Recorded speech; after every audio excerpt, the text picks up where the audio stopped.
राधे कृष्णा। स्वागत है आप सभी का इस धार्मिक चैनल पर। आंवला नवमी के दिन अगर ये उपाय कर लेते हैं तो सारे बिगड़े काम बनेंगे। इस पर वीडियो बहुत सारे डाल रखे हैं और कुछ उपाय जरूर करते रहना चाहिए जिससे कि हमारे जीवन में सुख समृद्धि बना रहे। तो आंवला नवमी पर पिछले बार की वीडियो में आपने देखा कि आंवला नवमी के दिन हमें किस तरीके से दीप जलाना है।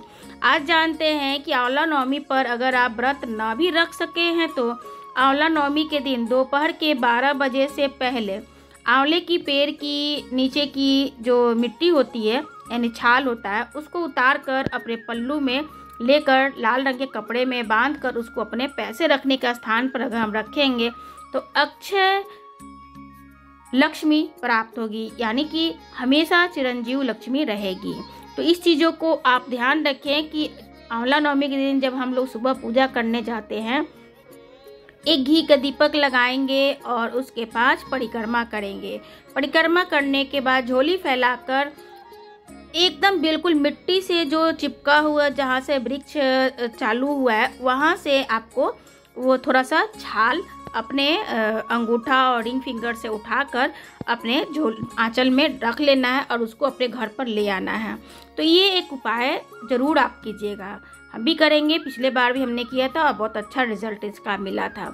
दूसरा चीज़ है कि आंवला नवमी पर एक ऐसी जगह जो हम एक ऐसा उपाय हम करेंगे जिससे कि निश्चित ही तौर से आपके सभी रुके हुए कार्य शुरू हो जाएंगे, मतलब काम होना स्टार्ट हो जाएगा।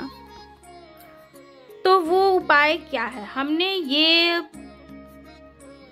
12 साल पहले ये उपाय किया था, तब से और अभी तक हम कितना % बताएं कि हमारा प्रोग्रेस हुआ है।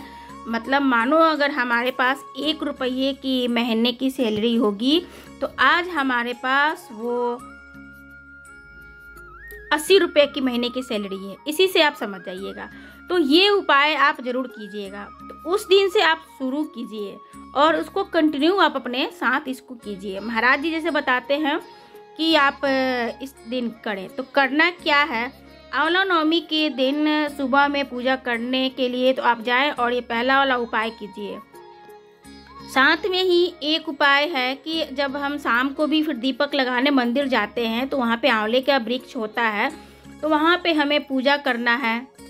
पूजा करने के बाद शाम को भी घी का दीपक लगाना है। ध्यान रखें कि दीपक हमें गोल बत्ती के लिए लगानी है। लगाने के बाद उसके बाद हमें बैठकर वहाँ पर कनक धारा स्रोत का पाठ करना है। अगर पाठ नहीं कर सकते हैं तो आप मोबाइल में लगा लीजिए, जो कि आपको स्क्रीन पे दिख रहा है। तो ये हमारा पहले का था जो कि हमें याद नहीं था, तो अब हमने उस तरीके से इसके मोबाइल में चलाकर हमने सुन लिया था। तो अगर आप पुस्तक लेकर जाना चाहते हैं तो पुस्तक पहले से अरेंज कर ले और शाम के टाइम चले जाएं, क्योंकि घर में तो पढ़ भी सकते हैं लेकिन बाहर के लिए या तो आप डाउनलोड कर लीजिए। मेरे भी वीडियो में, इसी वीडियो में आपको कनक धारा स्रोत आपको मिलेंगे डिस्क्रिप्शन में, तो वहाँ पर अगर आप इस वीडियो को डाउनलोड कर लीजिएगा और तो आप इसको ऑफलाइन सुन सकते हैं, यानी कि कम से कम डिस्क्रिप्शन में से आप पढ़ तो सकते हैं, क्योंकि हमारे पास इतना नेट नहीं होता है कि हम उतना सुन पाएँ।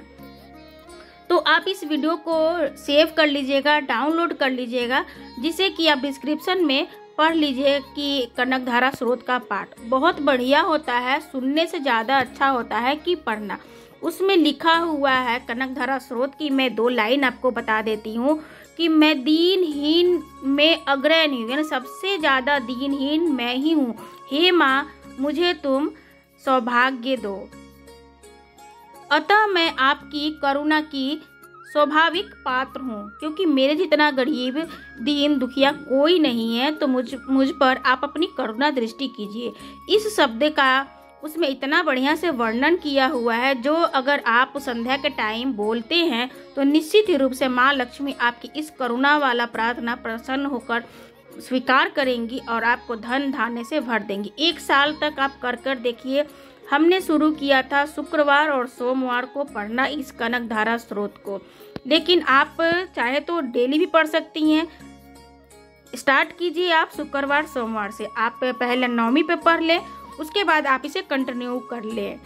महाराज जी तो बता रहे हैं कि एक दिन भी पढ़िएगा इसे आंवला नवमी पे तो भी आपको रिजल्ट बहुत अच्छा मिलेगा। अगर नित्य आप पढ़ते हैं तो बहुत बढ़िया, नहीं तो शुक्रवार और सोमवार के दिन संध्या के समय या सुबह में जब आप पूजा करती हैं उस टाइम आप कनकधारा स्रोत का पाठ जरूर कीजिए। विषय पसंद आया हो तो लाइक और वीडियो को शेयर जरूर करें। फिर मिलते हैं एक नए विषय के साथ, तब तक दे विदा। हमें श्री शिवाय नमस्तुभ्यम।